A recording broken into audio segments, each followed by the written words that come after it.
जीवन है, ब्रह्मचर्य जीवन है, ब्रह्मचर्यहीन जीवन मृत्यु है।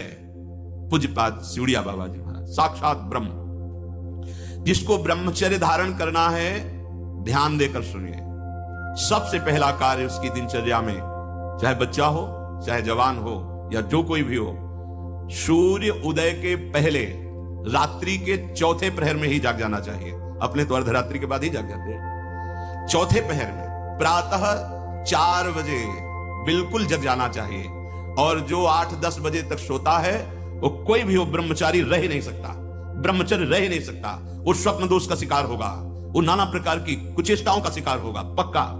क्योंकि बुद्धि को सत्य प्रकाश की तरफ प्रेरित करने वाले भगवान भुवन भास्कर हैं। वो पधार रहे हो, आप सो रहे हो सैया पे, आपकी आयु, श्री, कीर्ति, बल सब नष्ट होगा।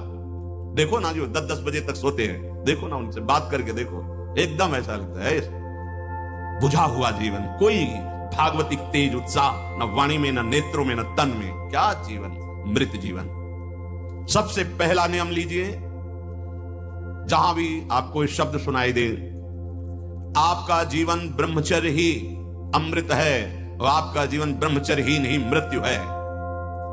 ब्रह्मचर्य रहने के लिए आपको अपनी दिनचर्या सुधारनी होगी।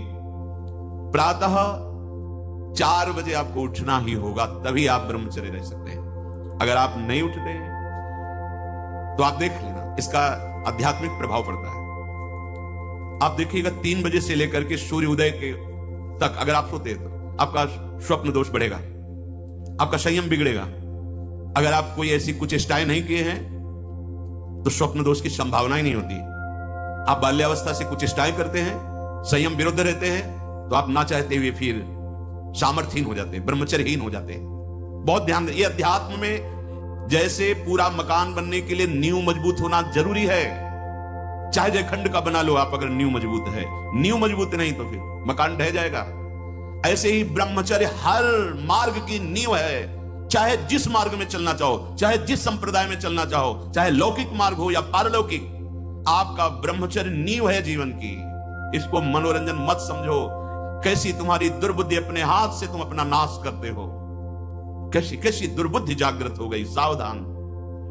पूज्यपाद बाबा कह रहे हैं, जब प्रातः काल उठो, कोई भी हो, अगर थोड़ी भी आस्तिकता है तभी तो ब्रह्मचर्य की भावना आप धारण करोगे। तो उठकर पहला कार्य प्रभु का स्मरण। अपने तो प्रभु के स्मरण की सरसता प्राप्त करने के लिए पहले तो गुरुदेव और भक्तों का स्मरण, फिर प्रभु को। मोरे मन प्रभु से विश्वासा, राम ते अधिक राम कर दासा। भक्त सुमिरन से भगवान बहुत जल्दी प्रसन्न हो जाते हैं।